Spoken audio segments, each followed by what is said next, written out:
palabras, que es abandono. La estructuración del aparato psíquico de cualquier niño está dada por los adultos significativos. Hay que ejercer dos funciones, básicamente, que es la función materna y la función paterna. No importa quién la ejerza esta función, eso también es importante. Quiero decir, puede ser un abuelo, una abuela que cumpla una u otra función, no necesariamente son padre y madre, ¿sí? Pero acá no sabemos en qué momento, porque él no lo explicita, pero es internado en un colegio debido a la separación de sus padres. Y acá también, probablemente con otra cuestión podemos meternos, la separación de los padres provoca en los chicos dificultades diferentes de acuerdo a la edad que tengan. Lo podemos suponer de 6 años, de 3 años, bueno, y ahí tendríamos que jugar con algunas cuestiones que le pudieron haber pasado como consecuencia, primero, de la separación de sus padres. Segundo, es abandonado, pónganlo entre comillitas, en una institución, en un internado, que era un colegio, ¿sí?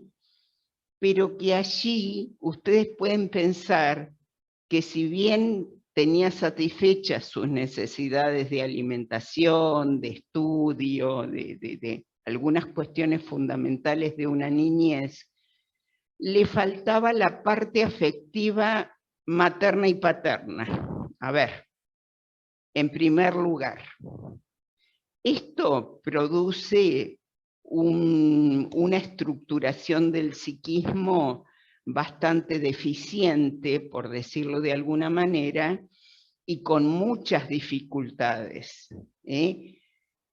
Quiere decir que este chico se ha criado muy, muy vulnerable en su infancia.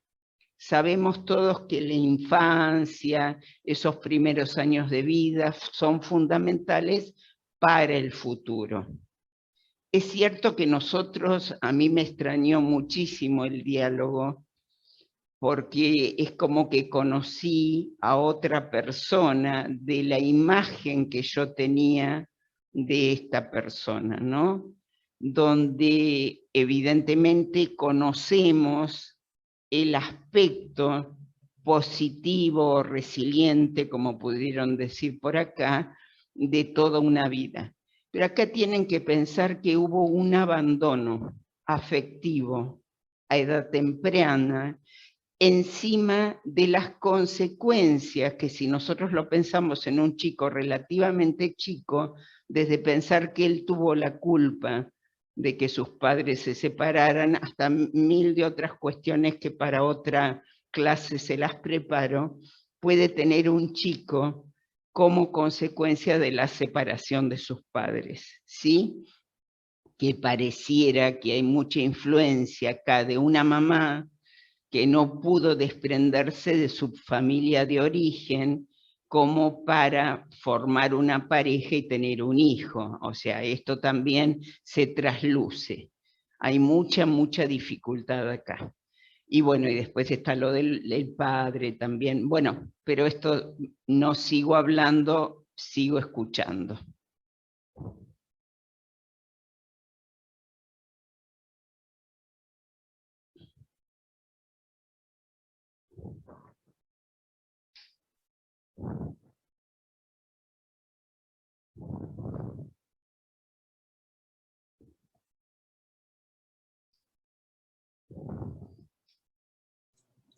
Qué terrible, Marta, ser prisionero de esa rabia, ¿no?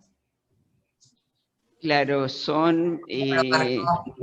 bueno, podemos ver una persona donde esa rabia podía ser somatizada, por ejemplo, una persona muy enferma, desde muy joven, entonces también podemos darle, estas son interpretaciones, ¿no? Pero de algún modo tenía salida esa agresión, esa rabia, era poco sociable también, eso se advierte, a pesar de que él habla mucho de amigos, pero hay una palabra también bastante permanente en el diálogo, a ver si la descubren, la palabra muerte. O sea, es como que, bueno, y fíjense que debe haber sido un poco antes de morir este diálogo, ¿no? Pero fíjense cuántas veces aparece, que en los otros diálogos que hemos trabajado no nos pasó nunca, aparece la palabra muerte. Esto también les tiene que dar alguna idea. Sí. Marta. Sí, Graciela. Este resentimiento y este rencor que él se vislumbra, ¿puede haber influido en el juicio que él todo eso lo volcó en como una especie de venganza con lo que tenía que hacer, como sacándose una mochila de encima? ¿Puede ser que lo haya revertido ahí? Está muy bien, Graciela, tu interpretación. Yo creo que evidentemente dedicarse al derecho, a la justicia, y haber tenido este papel protagónico y por el cual yo creo que merece admiración, y este nunca más, y yo creo que esta parte es impecable, ¿verdad? Pero en su persona lo podemos ver también como formación reactiva. Los viejos estudiantes saben que hay mecanismos de defensa en la vida, en nuestras personalidades. Incluso le pregunta el periodista si es un mecanismo de defensa el rencor. ¿Vieron a lo último? Bueno, vamos a explicar muy chiquitito qué es un mecanismo de defensa, porque para mí en este diálogo existe este mecanismo de defensa como muy empleado en este hombre a lo largo de su vida y en el juicio especialmente. Los mecanismos de defensa son inconscientes, los empleamos como defensa ante la angustia. Pero les voy a decir para mí cuál es el fundamental que emplea esta persona, y es la formación reactiva. Les digo qué es la formación reactiva. Es un mecanismo de defensa inconsciente ante la angustia, y la persona se defiende con esto. Es una exageración de algunos sentimientos o tipos de comportamiento que son precisamente lo opuesto de los que en verdad se experimentan y constituyen una especie de barrera contra los mismos. Y acá podemos ubicarlo en que esta persona defiende excesivamente lo justo, si quieren, porque se está tentando a tener conductas injustas. Es una interpretación esto que les estoy. Era como premeditado porque él esperaba que se prenda la lucecita blanca, que no lo tomaba él. En cambio, cuando se prendía la luz roja, que sí lo tomaba. Ahí se cuidaba. Ahí se cuidaba. Entonces era premeditada, claro, la actitud. Sí, medio vulgar, ¿no es cierto? Totalmente, totalmente. Y un poco pagado de su suerte, repito, por el puesto que ocupaba, por la postura que tenía. Él obviamente lo tenían que respetar, ¿no? Porque era el fiscal de esos juicios. Claro, entonces, sí. Y tenía herramientas, claro, herramientas para enfrentarlos. Y como dijiste antes, ahí volcó su resentimiento, su rencor, claro, y todo lo demás. Perdón que me escucha, pero a mí me llama mucho la atención que siendo una persona tan capaz y tan, digamos, estudiosa, que tuviera tanto rencor, porque uno en la vida conoce un montón de gente que ha pasado quizá por esas situaciones, pero a lo mejor, no sé, no son tan soberbios o rencorosos. Pero Rencoroso también. también está lo que, ¿Cómo? está lo que dice Marta, ¿no? Lo genético, lo constitucional. Por eso, para mí A veces eso, se nace de una manera, sí, para mí sí. para mí que es mucho de genético. Porque yo conozco Sí. gente que es vida que humilde tuvo. y ha pasado por esas situaciones, y son humildes y al contrario, son muy dulces y tratan en lo posible de tener empatía con la gente, que lo quieran y demás. Este hacía todo lo contrario. Y lo que pasa es que no todo el mundo reacciona de la misma manera frente No, no, por y supuesto. es como que quedó muy, muy marcado negativamente con todo lo que le pasó. Pero demasiado, demasiado. Y sí, pero hay mucha gente que es así, ¿eh? Sí, Hay gente que es así, sí. que no lo puede revertir y bueno, y va por la vida con esa actitud. ¿No? Y pues, fíjate, en el primer matrimonio todo... Y él reconoce que es obsceno, que es rencoroso. Sí. Pero que, está muy marcado, no sé si él mismo lo dice, que es rencoroso. O sea que sí, a él no le pesa, porque si yo pienso que cualquiera fuéramos rencorosos, trataríamos de revertirlo, porque no es una buena cosa. Además, haces subir a todos los que están alrededor tuyo. Yo creo que por eso también era tan enfermo. Alicia, Claro. No Sí. es cabeza o cuerpo Te que escucho, aguante Amelie, te tantas escucho. yo digo, Alicia, que cuando crecemos en un hogar donde hemos recibido amor o educación o nos han enseñado a manejar las emociones, lo vemos de una forma, pero cuando él no, si nos ponemos un poco en la piel de trasera, se sintió poco querido, y si la mamá no pudo desprenderse de su familia de base, y ya está Marta, apareció. Habían copado la clase, Marta. Hola, Martita.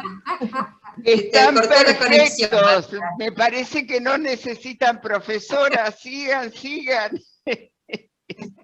No, me sacó directamente Zoom, me sacó directamente de la reunión y ahora recién las estoy viendo y escuchando. Recién. Adelante, Claro, sigan. Alicia decía que no podía entender que una persona tan preparada y tan lejos como había llegado fuera tan rencoroso, porque hasta hablábamos de cuando decía Pilar que hacía gestos obscenos y esperaba, era todo premeditado porque esperaba que cuando estaba la luz blanca, que no lo grababan, él hacía eso, cuando encendían la roja se quedaba en el molde. Y yo le comentaba a las chicas que digo, cuando una está criado más o menos en un hogar donde ha recibido amor, o manejamos más o menos las emociones, debe ser muy diferente si nos ponemos en la piel de trasera, que si no recibió de pequeño el amor, si la mamá se quedó prendida en la familia de base, si la abuela, vaya a saber lo que sería la abuela, para que él la odie tanto. Ha sido no sé, la tiene ahí como la bruja de la familia. No creo que pueda ser muy, muy amoroso si no recibió amor, me parece a mí. O hacemos lo mismo que vivimos en la infancia o no repetimos la historia. Más o menos sería lo que yo interpreto. Te dejo, Pilar, la palabra, amigo. Dale, Pilar. Gracias. Sí, es cierto, una persona que se crió en un ambiente hostil tiende a ser hostil, pero también hay otro tema. En la medida que vamos creciendo tenemos que ir como sacudiéndonos de las pulgas negativas, digamos, y poder cambiar la actitud. Y eso es como de libre elección, ¿no? Porque uno se da cuenta lo que hace mal o lo que está mal, lo que te causa una emoción negativa, te das cuenta. Entonces, si él no lo cambió, es porque estuvo muy marcado o no quiso directamente, no le interesó sacudirse de ese tipo de cosas. No sé, capaz que estoy equivocada, pero me parece que A ver, podría haberse Pilar, sacudido. bueno, intervengo. Yo no sé hasta dónde me escucharon a mí, si alcanzaron a escuchar lo que les dije de formación reactiva como mecanismo. Hasta ahí me Sí. parece, ahí me perdí Sí. yo por lo menos.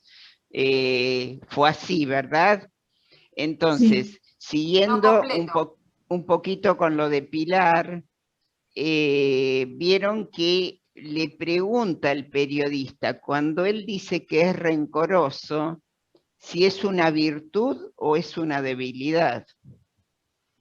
Y en realidad, para que nosotros querramos cambiar algo en nuestra vida, lo tenemos que considerar una debilidad o lo tenemos que considerar algo desagradable. A mí me parece que él no considera ese resentimiento como algo desagradable. Y poniéndonos en la familia, que tampoco conocemos ni tenemos datos, sobre todo de esta madre, hay un poquito de reparación en los últimos años de su madre y en los últimos, también muy viejo él, porque ¿quién tiene madre a los 70 y pico de años? Fíjense que tuvo madre mucho tiempo, por decirlo de alguna manera, ¿sí? Y sin embargo no puede reparar esta problemática de hostilidad. Así que podemos pensar una familia de origen, sobre todo la materna, porque evidentemente está más identificado con el padre porque es un varón, ¿sí? Pero sobre todo la materna la podemos pensar como muy hostil también. Esto de que esta hostilidad o esta agresividad se ha trasladado, ¿sí? De una manera significativa y de una manera bastante natural. Por eso no sabemos si es una virtud o una debilidad. No está vivida como la estamos pensando nosotros en este momento. No. Él mismo ¿Eh? no lo sabe. Él Él mismo disfruta no lo siendo, sabe porque el diálogo no dice que no lo sabe cuando le preguntan si es una virtud o una Claro, pero debilidad. si a vos te hacen esta pregunta y considerás, Pilar, que es una debilidad, y bueno, yo creo que lo decís, porque ahí queda como que, bueno, que no sabe, pero si le da duda a algo que, bueno, para nosotros sería una debilidad. A ver, para todos nosotros ser así sería una debilidad, ¿verdad? pero Sí, para él no, Graciela. Marta. Yo Para creo él que no, para porque él, él disfruta siendo así. Hay Claro, personas que disfrutan siendo violentas, claro, siendo hostiles y no quieren cambiar porque no les molesta, disfrutan. está. me parece que eso le da cierto tipo de seguridad, ser así. Claro, lo que pasa que sí, porque tenés razón, pero sería como, por decirlo de alguna manera, una falsa identidad que ha adquirido a lo largo del tiempo, falsa por el sentido de considerar todo esto como, Claro, como básico y como esencial en su vida. es como una caparazón que se inventó él como para seguir adelante en la vida, ¿no? De repente. A mí Muy puedo bien, hablar. eso es un mecanismo. Sí, ahora vamos, Alicia. Eso son los mecanismos de defensa. Es decir, él también dice en determinado momento que su vida o su mundo, cuando era niño y cuando los padres se separan y lo internan en este colegio y demás, era un lío. Entonces uno puede imaginar un gran desorden en su vida de pequeño. También que él quiere ordenar reactivamente, ¿está? Él ordena, se dedica a la justicia, al derecho, a lo justo, a lo que tiene que ser justo. ¿Se entiende? Busca un orden externo a un desorden interno.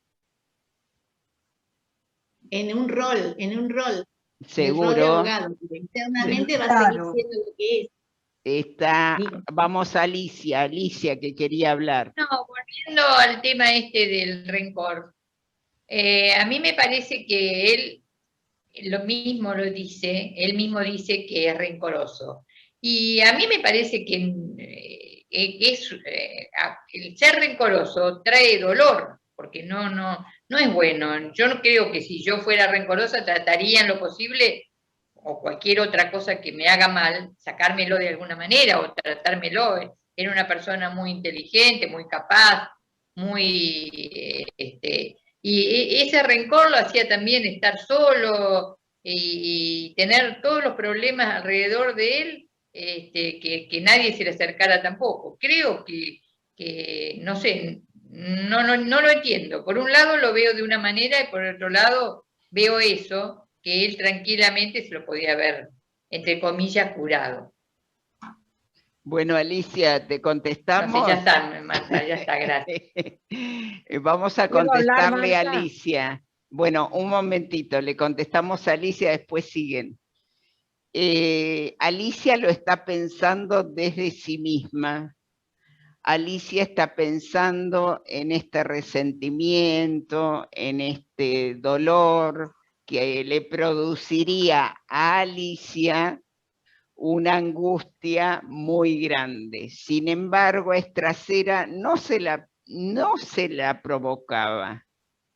Entonces, acá, Alicia, yo te invito, no entendés porque estás centrada en vos y en tus puntos de vista y en tu creencia y en tu saber, que realmente ser un resentido, un renegado, te deja solo, te deja sin relaciones empáticas con el resto y te deja en un lugar muy particular. Pero es siempre cuando pensamos las cosas desde nosotros mismos.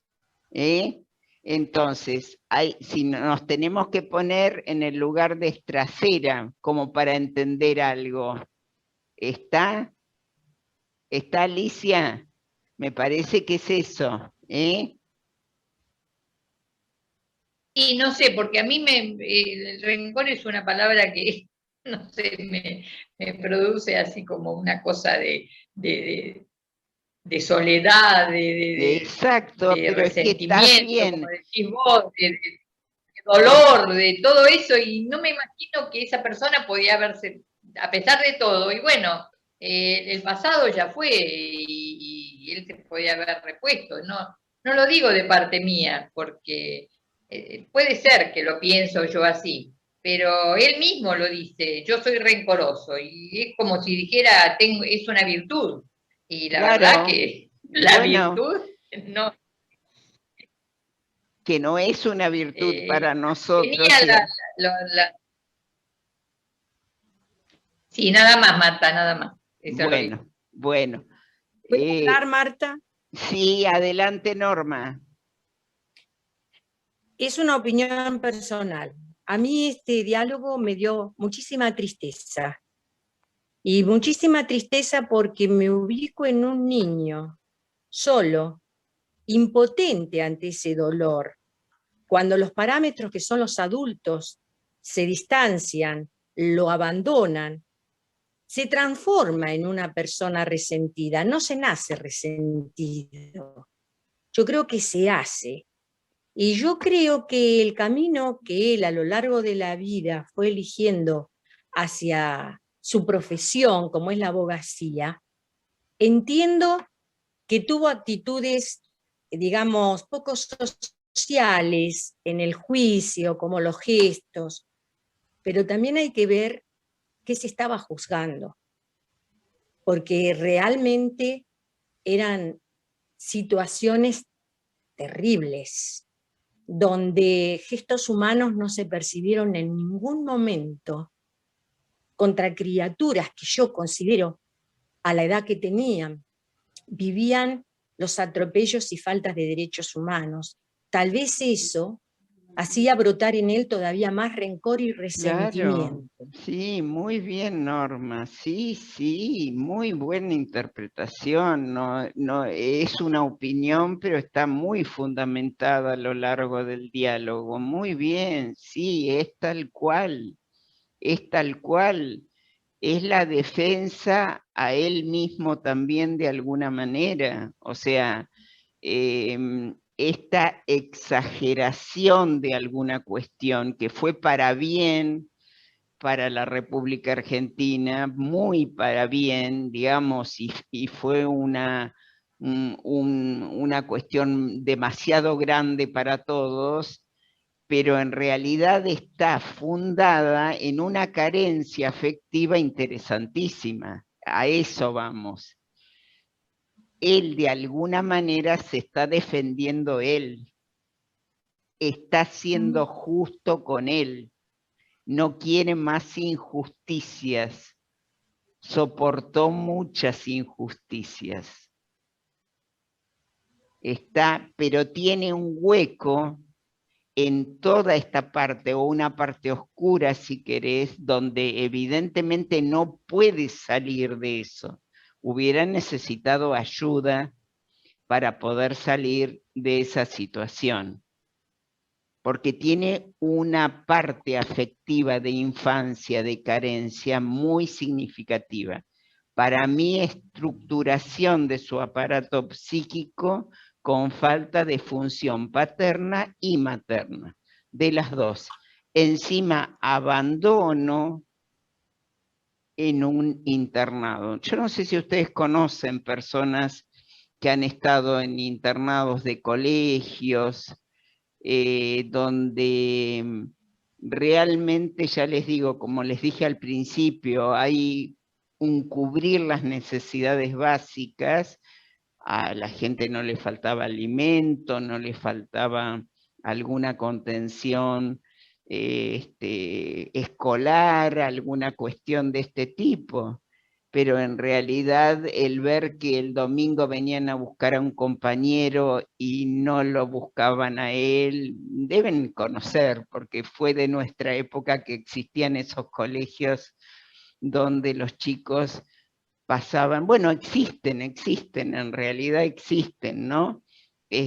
Colegios donde hay una internación, pero también tendríamos que poder saber a qué edad lo internaron en el colegio, porque por supuesto es muy distinto que lo hayan internado a los 6 años que lo hayan internado a los 12. Pero a mí me da la impresión de que fue tempranamente que lo internaron también. Esa es una inferencia. Pero está perfecta la interpretación de Norma, está perfecta. Pilar, sí. Sí, y yo creo que con esto volvemos al principio, ¿no? De que él todo lo que hizo y decidió, sin desmerecerlo como profesional, pero todo lo que hizo y decidió fue provocado justamente por su rencor y su resentimiento. Tal cual. O sea, como dijiste recién, trató de buscar lo de él, trasladarlo, que me parece que tampoco está bueno, porque dentro de las materias que se estudian en abogacía está la de sociología jurídica. Entonces, y ahí se ven muchos casos de, no digo de ponerse en los zapatos de otro, pero sí de conocer muchas situaciones de mucha gente, muchos ejemplos, digamos, por los que de repente él podría haber cambiado esa actitud. Para mí nunca estuvo en su fuero íntimo cambiar esa actitud. Era mucho más fuerte la marca que él tenía que cualquier otra cosa, ¿no? Totalmente, porque se supone que en universidad, se supone que con compañeros, se supone que con colegas, podría haber encontrado personas, esto de poder ser resiliente en algo, es decir, el otro me puede mostrar,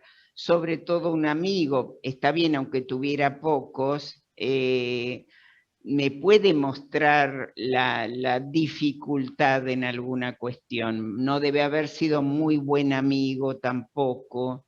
En realidad, el amigo puede mostrar y puede hacer un cambio, pero digamos, nosotros sabemos que por carencia afectiva la persona muere. A ver, puede provocar la muerte de la persona. Y acá una de las cuestiones que a mí me llaman mucho la atención es la palabra muerte. Fíjense la cantidad de veces, si no lo tuvieron en cuenta, relean el diálogo que dice muerte. O estoy cerca de la muerte, o viene la muerte, o quizás le tengo un cierto miedo a la muerte. Entonces la pulsión de muerte andaba dando vuelta desde muy temprano en esta vida, ¿no? Y por allí lo que dijo Norma me parece también causa tristeza el diálogo, tal cual, causa tristeza.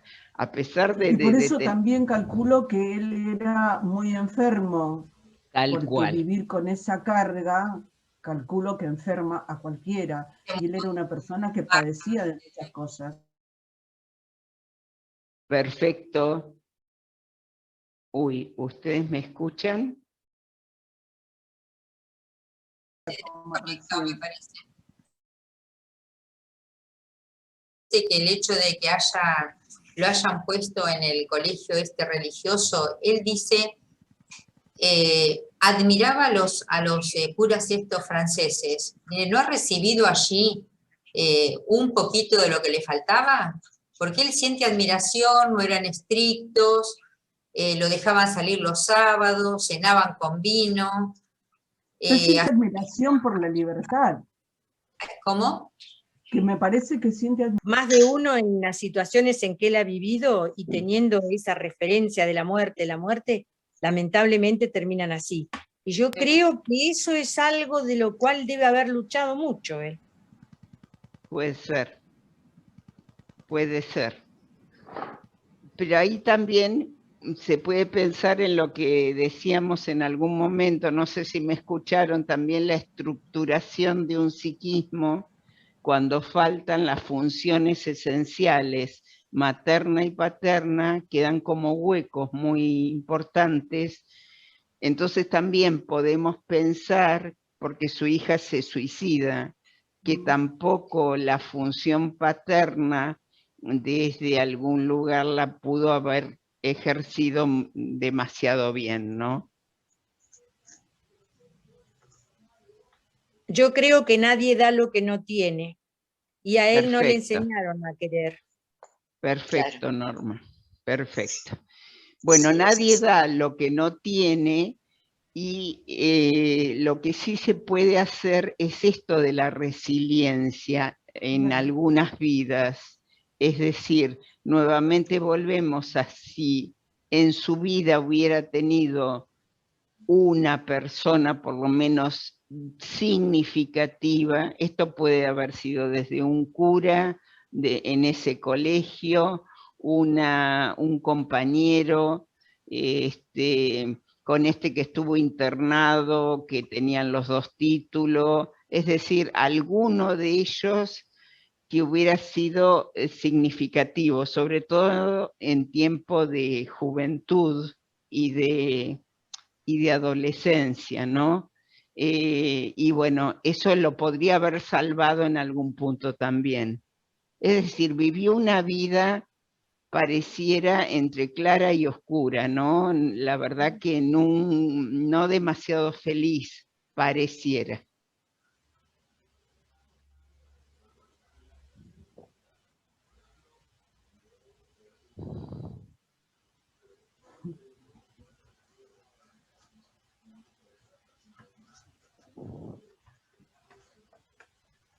Yo quería decir, Marta, Dale, Graciela.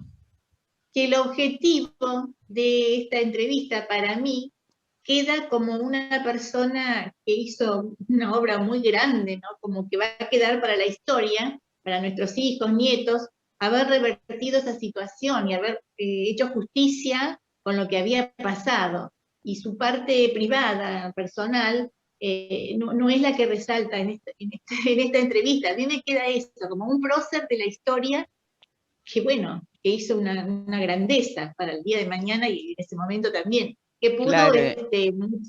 Sí, no eso, Marta, que muchas No, madres pero quedaron... es cierto, o sea, es una persona muy significativa que jamás pensé que podía haber tenido una historia de esta naturaleza, por lo que aparece y por este gran juicio y esta cuestión, lo que significó para nuestro país y para el momento y para todo lo demás, donde se lo veía un señor muy, muy cuestionador y muy pensante, pero yo nunca imaginé una carencia afectiva que pudiera determinar todo eso, y como exagerado, digamos, como muy grande. A ver, la consecuencia de esto a nivel todos nosotros fue extraordinaria, quizás no para su vida.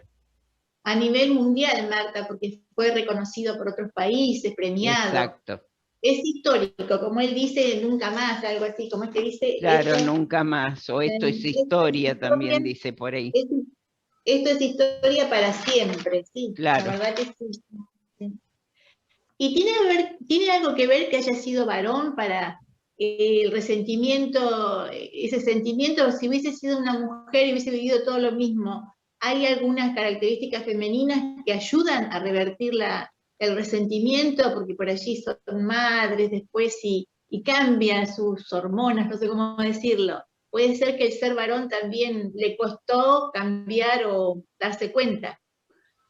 No, mira, yo creo que acá lo de varón y mujer no es un hecho determinante. Sí, lo que sí me parece es que es un varón identificado con su padre. O sea, acá, digamos, ganó en la identificación el padre varón.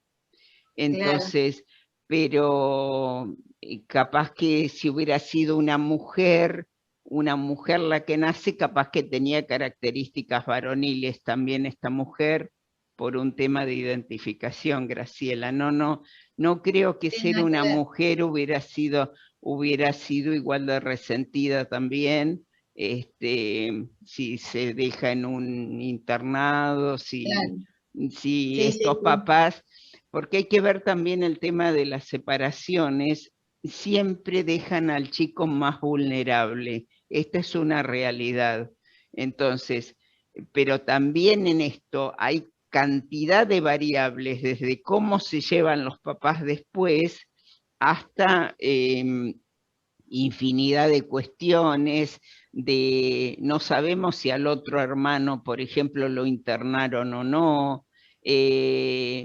Él te habla de las consecuencias de la separación. Yo entiendo que se separan los padres y lo internan, o sea que también, fíjense que ahí hay una seguidilla de motivaciones donde realmente son terribles, porque, bueno, a nivel castigo o a nivel... una de las veces que me cortó internet, yo les estaba hablando, se estaba cuestionando esto de si estos sacerdotes podrían haber sido alguna figura significativa o le podrían haber dado lo que quizás su casa no le dio. Yo siempre en los diálogos les digo que la influencia del otro en la persona es en los primeros tiempos de vida. Entonces, si realmente este muchachito no tuvo esta influencia, digamos, a los 5 o 6 años de edad, si esto ocurre un poquito más adelante, ya su estructuración psíquica ya está bastante consolidada. ¿Está?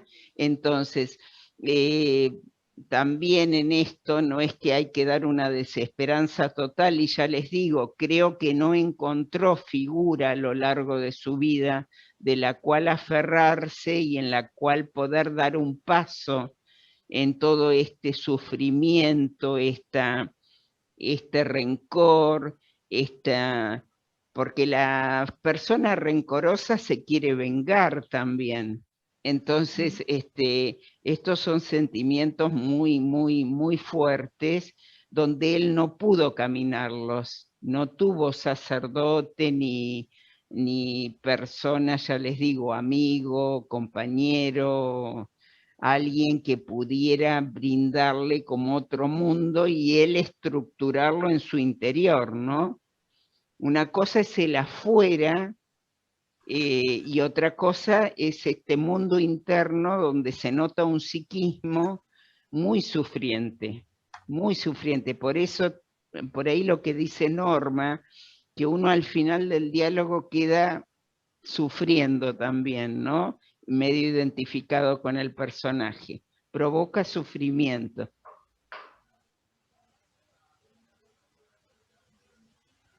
Cuando no estábamos hablando, diciendo de que en el momento que tuvo tuberculosis y que se internó en el hospital Sí. y ahí habla de miseria y alcoholismo. Y era Sí. yo. Y yo era, dice, mejor dicho, o algo parecido. O sea que también pasó por el alcoholismo. Sí, eso no lo, mira, eso no lo capté así. Sí. Está. Con 3 palabras dice, y yo era, como quería decir, también. Mira. Y después habla del compañero Jacobo, que era contador, que él, estando ahí, bueno, salió para jurar, y después, bueno, se agarró una hepatitis. O sea que fueron no solamente problemas, errores y problemas graves de salud también, pobre, pero bueno, para mí es muy conflictuado.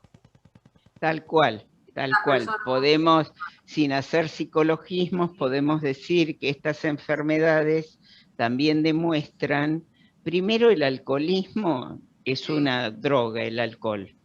La droga entra a llenar un hueco afectivo interesante, ¿sí? Es no soportar la realidad que se vive. Entonces, mediante la droga se intenta cubrir esta realidad. Entonces, esto es fuerte también, tener una personalidad adictiva, digamos, como base. Y sí, es muy probable, por la falta de afecto, es muy probable esto, que haya sido así también. Y después, acuérdense de la conversión y de la somatización, que son también 2 mecanismos de defensa. El conflicto pasa muchas veces por el cuerpo, cuando no tiene otro medio de expresión y de comunicación. Entonces, muchas veces el estar enfermo de tal cosa y tal otra es una conversión del conflicto en esa patología, y está enfermo desde muy, muy joven, ¿no? Muy joven. Así que, por supuesto, sosteniendo, porque se recibe igual y va a buscar el título y trabaja y demás. Pero, ¿a qué costo también, no? Bueno, dice que el último viaje a Europa le dolían demasiado las piernas, ¿no? Entonces, también, ahí ven que también un tema de, cuando creo que le pregunta casi a lo último de proyectos, si tiene proyectos, ¿qué dice él? Muy bien, María del Carmen, Mari Carmen. Vamos, no los tiene. No los tiene los proyectos. Como que ya hizo todo, estaba todo cumplido. Porque hay muchas maneras de morirse. Puedo estar físicamente, pero puedo estar muy muerto ya. Pudo estar muerto de antes, ¿no? Mucho, tal cual, nene. Alguien que no tiene un proyecto, y fíjense que se muere ahí, se debe haber muerto después del diálogo. Sí. Entonces, realmente está como que ya no quiere vivir más, ¿no? No, se habla que le gustaba la muy buena literatura, porque los dos escritores que nombra son muy buenos, y también la música, y ya no escuchaba, tenía la colección completa de Wagner y ya no la escuchaba, y tampoco bueno, había dejado de leer cuando se dedicó al derecho, pero ahí por allí dijo, me parece, terminé de leer un libro de literatura moderna en estos días, pero o sea, había dejado también las cosas que le gustaban, o con lo que se cultivaba. Y bueno, y ahí también, porque él empieza el diálogo como un alivio porque se ha jubilado, ¿no? Y un poco lo que salió en la clase sincrónica, ahí podemos pensar también que le dedica toda la vida a algo que no sé si le gusta del todo. Yo calculo que no le gusta del todo porque él en algún momento dice que por fin se jubiló y que no volverá. Ahí está. Entonces, ahí está. Y esto es característica de la gente que se jubila, que quizás no está muy de acuerdo con su trabajo, conforme con su trabajo, o no es un trabajo que lo realice como persona. Está porque la gente que tiene esta parte, en realidad no vive la jubilación de esta manera, ¿sí? Y si haces un trabajo con mucho amor, calculo que o seguís trabajando o te cuesta mucho jubilarte. Claro, él en realidad, Nené, lo que dice que no quiere dedicarse después del gran juicio, no quiere dedicarse a algo menor, como ver si un cartero entregó una carta o no, evidentemente, pero yo no creo que le hubieran ofrecido trabajos de este tipo, realmente. No. Pienso una persona que ha llegado a algún punto, a algún puesto, a alguna ubicación, desconozco cómo es este sistema judicial, no tengo muchos elementos, pero supongo que no lo iban a poner a ver si un cartero había entregado la carta o no, me parece, no era un trabajo ya digno para él, por un tema de que ya había avanzado en esta carrera, ¿no? Entonces, me parece que ahí da también unos términos que no son reales, en realidad se quería ir en determinado momento, ya está. Y otra cosa significativa de lo que había dicho Marta, fíjense que cuando él empieza a leer derecho, deja todo lo demás también. Entonces, retomar a los 80 años una música, un libro, una cosa, y bueno, si se dedicó, parece que lo único era el derecho, la justicia, leer sobre esto y demás. Entonces eso es significativo también. Y ahí está la falta de proyecto, porque él no es que cuando se jubila dice, bueno, voy a escuchar a Wagner. Yo creo que lo trae a colación por la pregunta, pero en realidad lo abandona ya de tiempos inmemoriales. Sí, Graciela. Podría haber sido consultor, podría haber sido como un abogado consultor, haber dado clases en la universidad, porque con tanta capacidad y todo lo que sabía, lo dejó ahí, lo guardó en una valija y digo yo que habrá hecho eso, no quiso saber más nada. Porque cuando en una profesión, mi hija siente pasión por lo que hace, me lo ha dicho un montón de veces cuando se lleva las carpetas a la casa. A mí me gusta, siento pasión por lo que hago, me encanta. O sea que hay diferente, por ahí uno lo hace por obligación, capaz que él lo hizo por obligación, no sé, eso. Bueno, pero ahí está lo que decíamos antes, que fue una de las veces que cortamos, quizás lo haya hecho como formación reactiva, ¿sí? Es decir, quizás lo haya hecho como una apariencia. A ver, los mecanismos de defensa nos permiten defendernos ante una angustia muy grande y hacemos quizás lo contrario a lo que realmente sentimos. Por eso también siento un alivio al dejar de hacer esa función. La pasión de tu hija es otra cuestión. Cuando uno hace una tarea apasionadamente, es probable que nunca se jubile, entre comillas. Claro.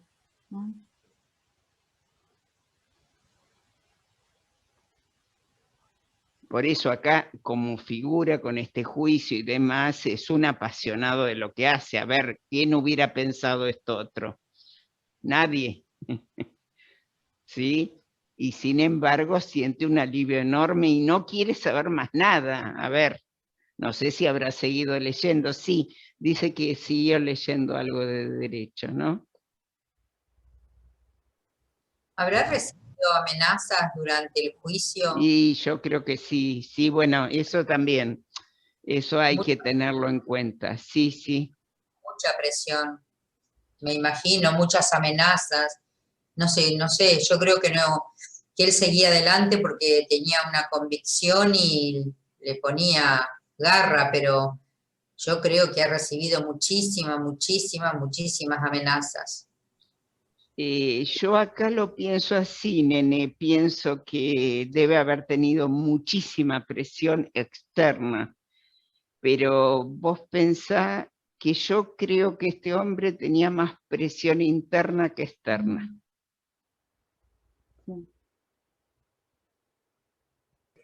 La verdad que con todo el bagaje de su historia personal, sin ninguna duda que debe haber tenido una presión impresionante, una presión tremenda. ¿Qué mochila cargó, pobrecito, no? ¿Qué mochila y qué circunstancias? Porque que se suicide un hijo no es tarea fácil. Otra muerte. Entonces, claro, incluso le dicen, bueno, sí, y él dice, y bueno, o uno se muere o sigue adelante, ¿no? Evidentemente, a ver, acá también muestra fortalezas, algún tipo de fortalezas, que mucha gente por allí es el otro hijo, con el cual parece que se lleva mal también, pero muchas veces la gente se apoya en el otro hijo. No pareciera esto, no me parece en este caso, pero sí acá también vemos que también en el desarrollo de su vida tiene alguna fortaleza, porque si no esto es una tarea bastante insoportable. Acá Marta dice, Menem da los indultos, yo renuncio, ahí quedó mi hija, o sea que era abogada también la hija, y se suicidó. Eso es lo que dice una frase.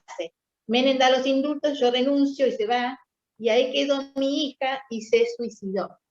Así claro. Es la frase donde lo dice, ¿no? Sí, sí, sí.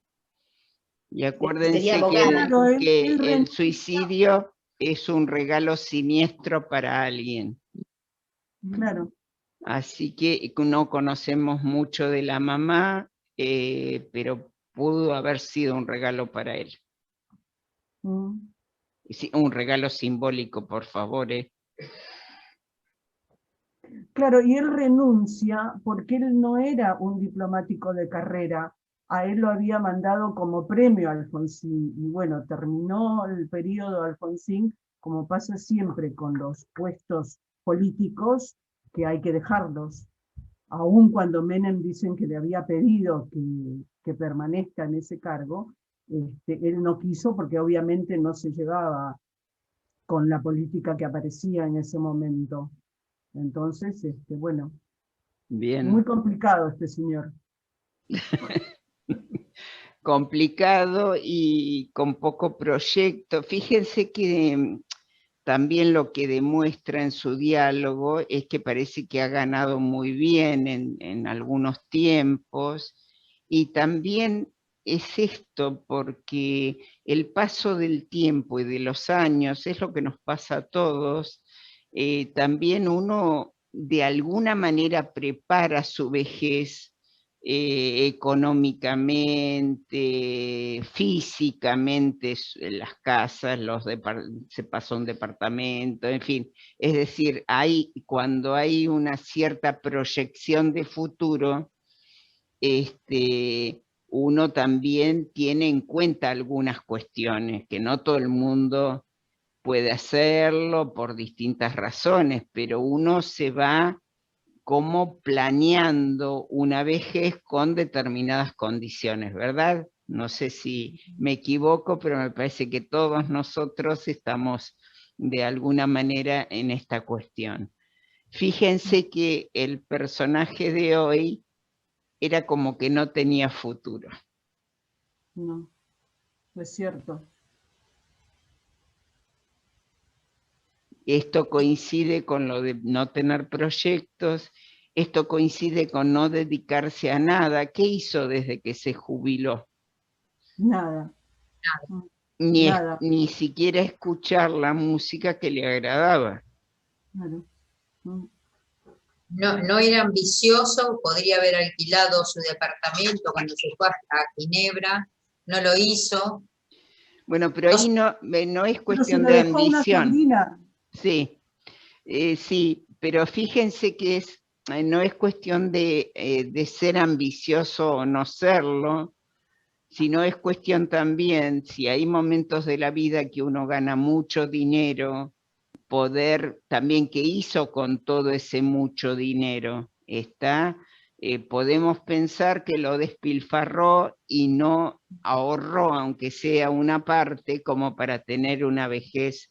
Igual en determinado momento, dice, hace 3 años nos fuimos a Europa, pudimos hacerlo con la señora, o sea, que disponibilidad económica había, pero a mí me da la impresión a lo largo de todo el diálogo que no prevé este futuro de buena forma, ¿no?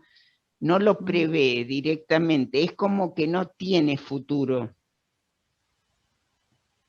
Él dice que no lucró con eso, que la mayoría de los diplomáticos alquilan su vivienda en Buenos Aires y cuando se van al exterior, o sea, van como gratis también. Y que él no lo alquiló, su vivienda se la dejó a la hija, que no quiso lucrar con su profesión. Eso es lo que él dice.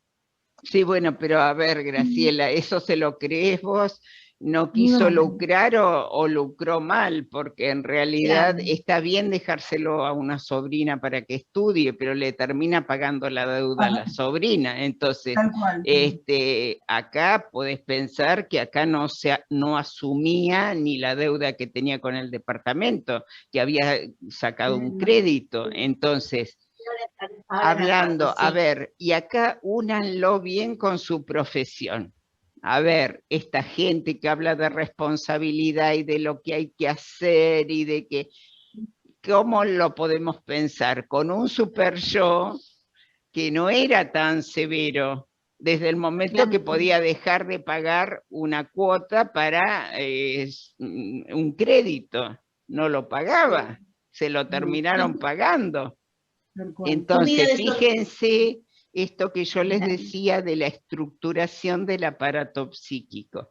Ustedes saben que el super yo sería las normas morales internalizadas. Si yo ahí está, si yo internalizo moralmente lo que debo y no debo hacer, hubiera pagado el crédito, independientemente de cualquier otra circunstancia. Sí. Entonces podemos también pensar que su super yo, o sea, esto de la moral internalizada, estaba enclenque también. Que se la da al papá, como él no tuvo. Bueno, y bueno, ahí está. Siguió desorganizado. Ahí está, una carencia. A ver, podemos pensar acá que decía Graciela, y bueno, esta personita que nos nombra Graciela tiene un super yo muy estructurado, ¿sí? ella sabe muy bien lo que debe y no debe. ¿Está? Yo sé por cómo se maneja en pandemia, tengo alguna idea, por conocerla a Graciela, pero digamos, ella tiene esto muy claro. En Lo cambio, aprendió, Marta, ¿eh? Lo aprendió. Yo creo que lo que bueno, se aprendió, se aprende esto, no solamente lo que recibió de la infancia, se aprende. ¿Sí? pero se aprende, Graciela, pero vos estructuraste un psiquismo donde tuvo límites y tuvo el deber y no deber. Esto se puede y esto no se puede. Por eso se dedica a la abogacía también. Sí.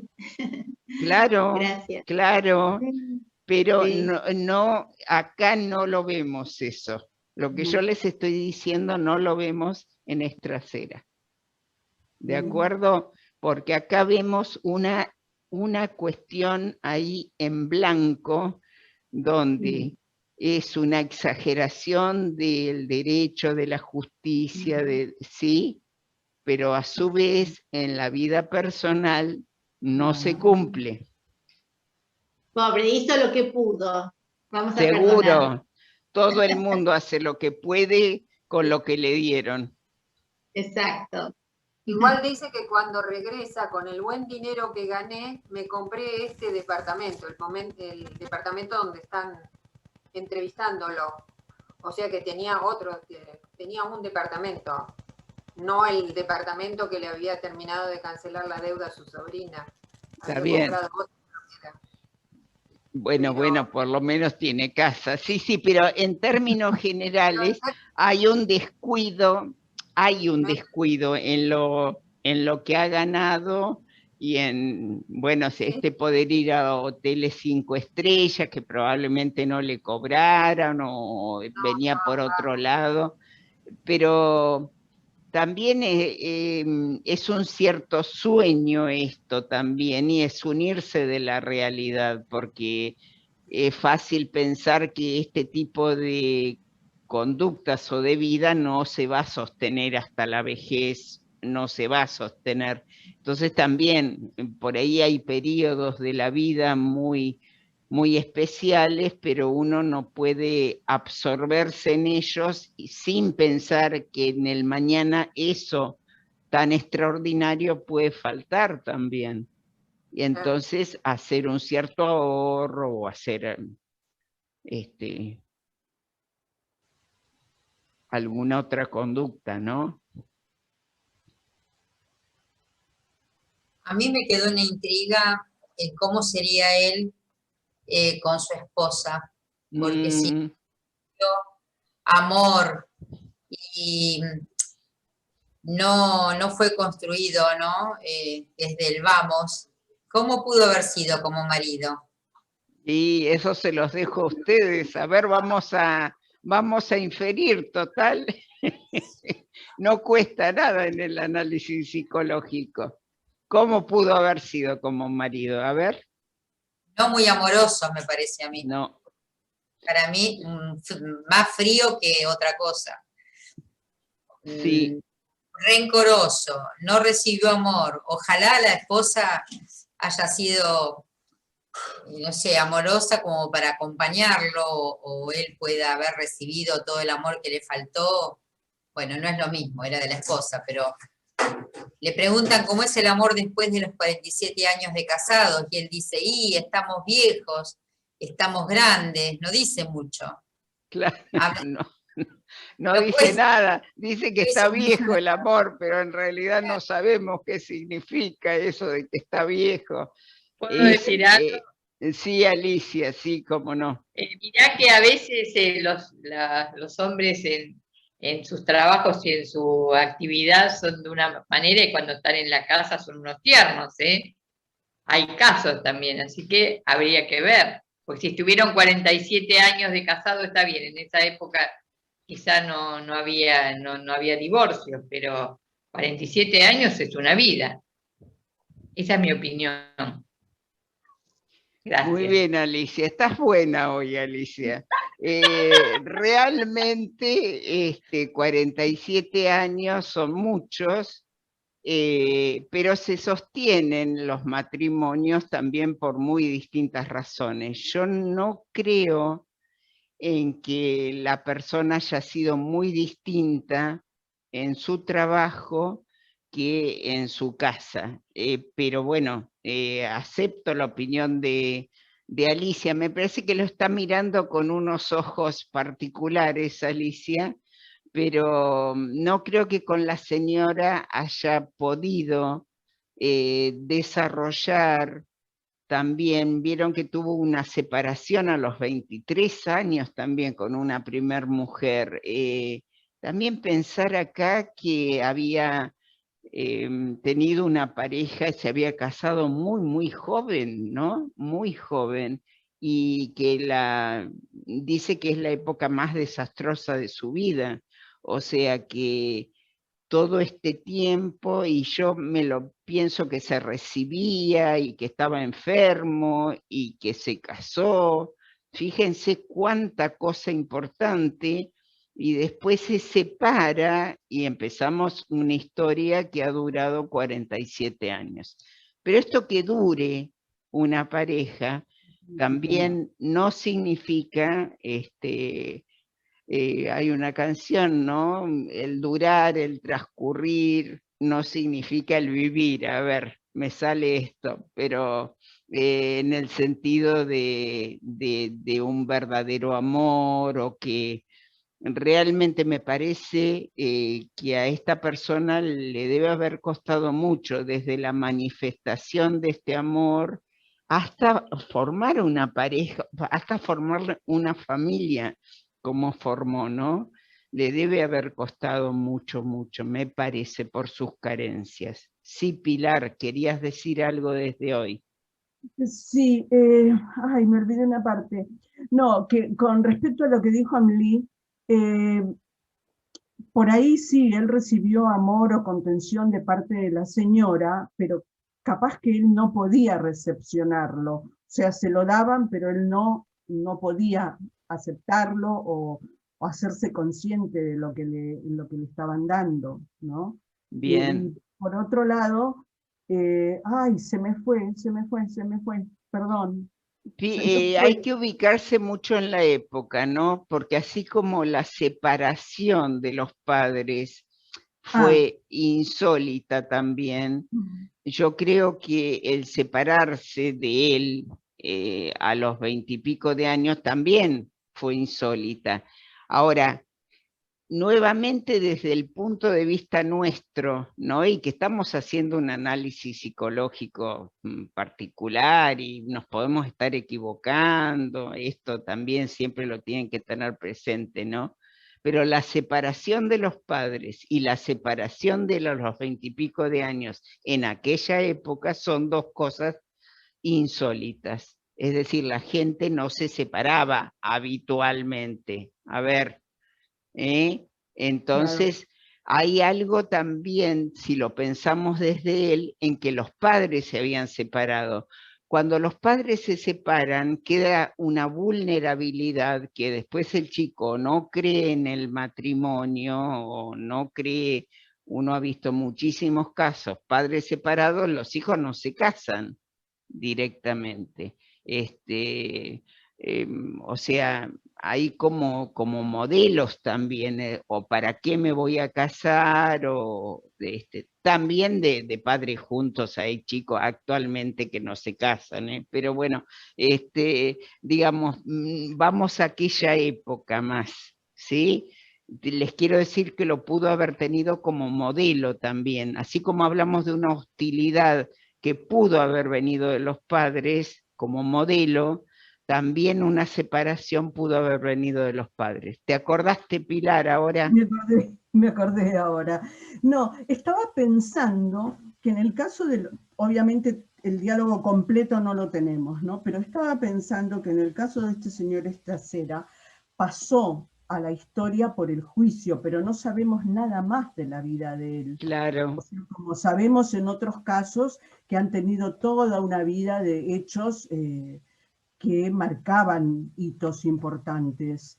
En el caso de Estracera, lo único que sabemos, por lo único que trascendió fue por el juicio a las juntas. Claro. En el momento era importante, pero no sabemos otra cosa, que algún otro juicio haya hecho, lo haya ganado, no sé, por decir algo, como el tema de, ¿cómo se llamaba? El Clan Puccio, que fue Sí. bien, por un abogado, que esto, que aquello. Y así como ese han habido muchos casos en abogados que suelen tener éxitos en muchos casos. En él el único éxito, digamos, era ese. O sea que también me inclino a pensar, no desmerezco el trabajo que hizo. No, no, por favor. Pero me inclino a pensar que también fue una designación política en su momento. El hecho de haber sido designado fiscal, así como embajador y todo ese tipo de cosas. No sé, puedo estar equivocada, obviamente, ¿no? Pero me inclino a pensar eso, que es lo único que sabemos de él, y lo demás es como muy oscuro todo, porque en algún momento dice que ganó mucho dinero, en otro momento no tenía nada, o sea que, como dijiste antes, Sí, ¿qué pasó? Sí. ¿Qué pasó? No. Y convengamos que en general, y más en esa generación, los abogados estaban mucho mejor pagados que de repente hoy por hoy, ¿no? Que hay muchos abogados que trabajan en empresas, que trabajan en noticieros, en fin, en otro tipo de cosas. Entonces, no sé, no me cierran algunas cosas, ese es el tema. Sí. Pero lo que pasa es que él hizo toda la carrera en el fuero federal, o sea, no estuvo en forma particular.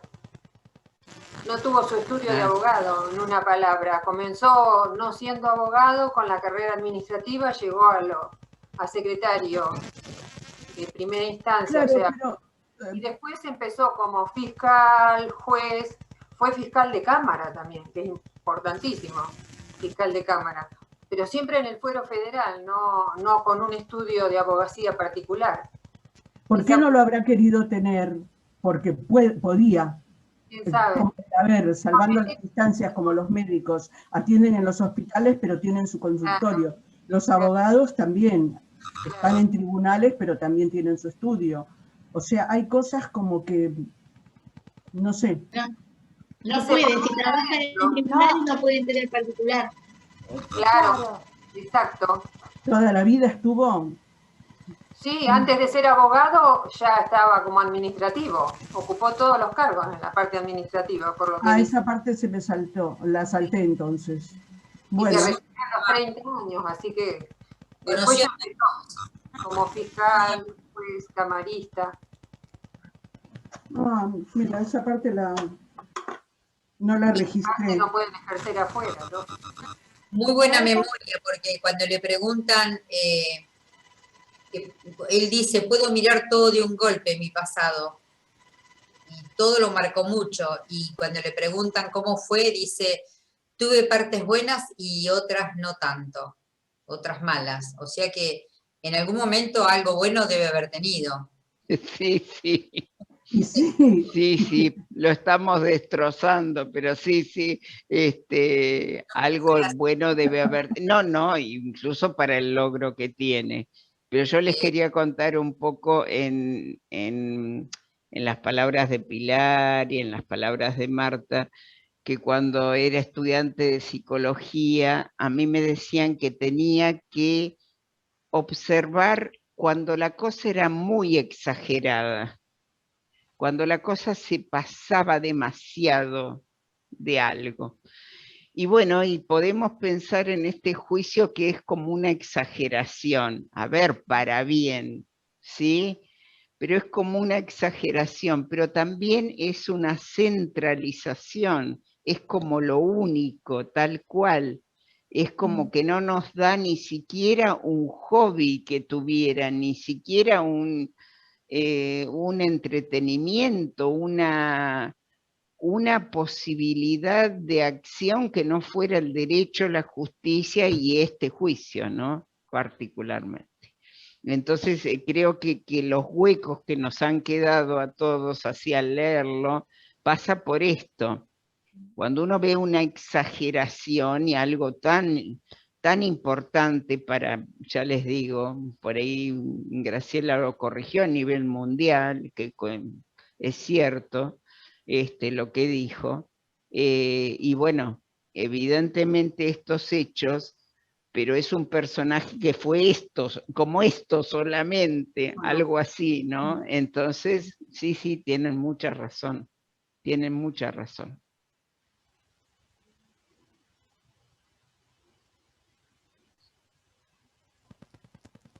Pero bueno, vamos a ponerle algo positivo. Dejó un legado. No, importantísimo, importantísimo, sí. Y ese nunca más, que bueno, es algo que... Nunca más lo tenemos grabado. Yo creo que sí, y creo que cuando lo escuchamos, y yo buscaba unas fotos para poner cuando suba a la clase, y bueno, encontré una con el nunca más, y digo, esto representa realmente a esta persona, ¿no? Sí, gracias.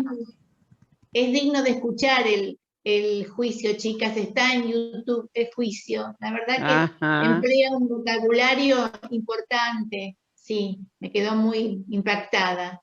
Pero ¿por qué ahora no se aplica la justicia con la corrupción? Bueno, ese es un tema, viste que yo tengo una premisa que es no meterme en política, Graciela, vos me conocés. No, ya lo sé, pero en la otra comisión, en la clase asincrónica, una persona pone que no está nada de acuerdo con nuestra cera, y le digo, bueno, en realidad no estamos hablando de política. Yo tampoco. No, bueno, pero... Pasa que los jueces hoy día son comprados, a eso voy, y en ese momento él no tuvo ningún impedimento, realmente pudo seguir adelante, pero hoy día, viste, es todo diferente. Sí, coincido con vos, pero bueno, son como cuestiones demasiado delicadas para una clase. Estas son clases de psicología, acuérdense, que por ahí nos metemos un poquito porque no hay otra, pero no debemos, a ver, mi super yo me lo impide. Política ni religión, ni partidos, ni equipos de fútbol. Exacto. Bueno, ¿alguna otra intervención o les leo cómo podemos acabar con el resentimiento?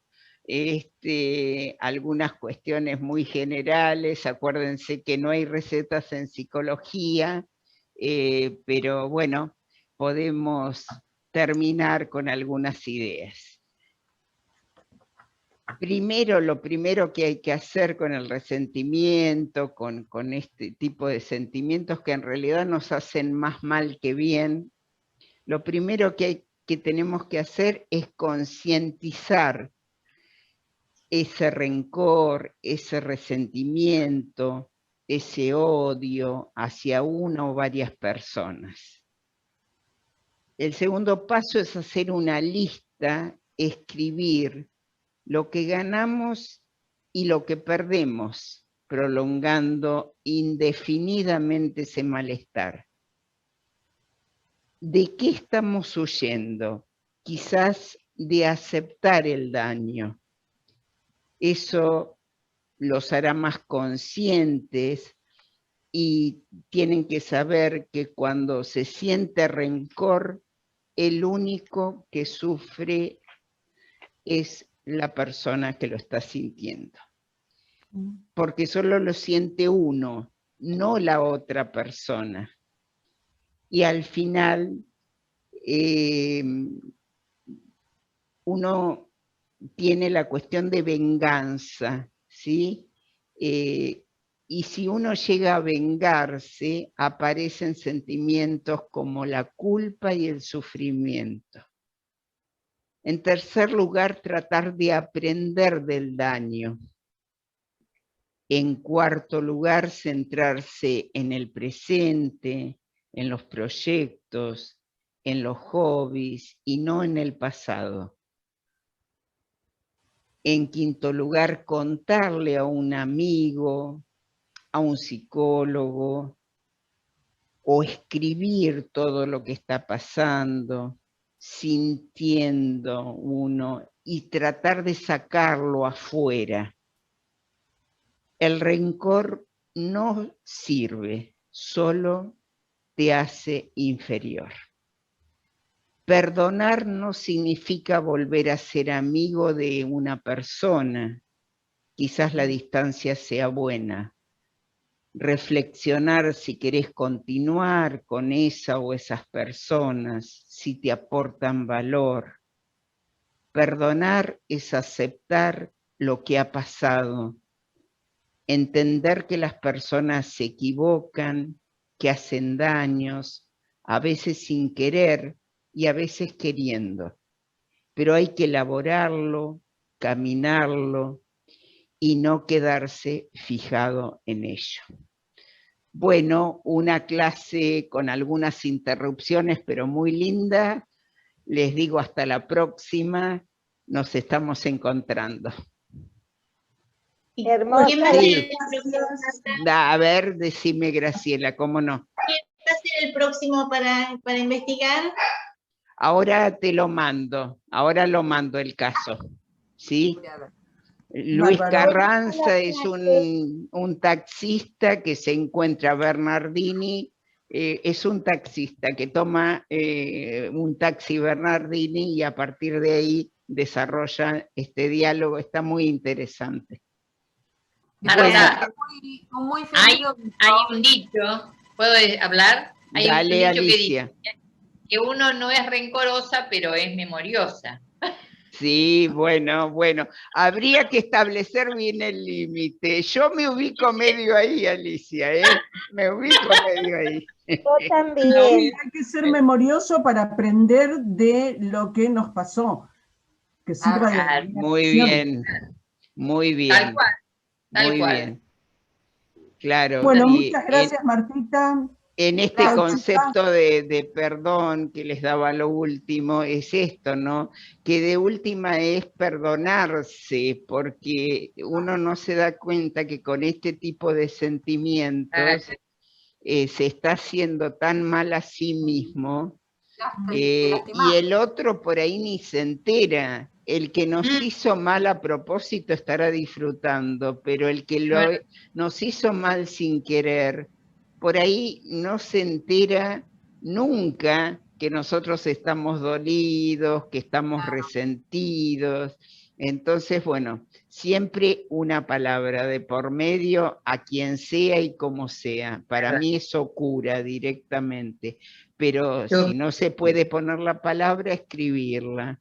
Sí. Nunca quedarse con este resentimiento adentro que en realidad nos daña básicamente a nosotros mismos. Entonces, pensando en una salud de este momento evolutivo, si hay alguno, si quedó alguno, si hay alguna persona, algunas personas, si hay alguna época, si hay algún daño que yo tenga, bueno, sáquenlo de alguna manera. Ya les digo, escríbanlo, háblenlo, y bueno, y nos encontramos en una semana. Muy linda. Muchas gracias, hasta la próxima. Gracias.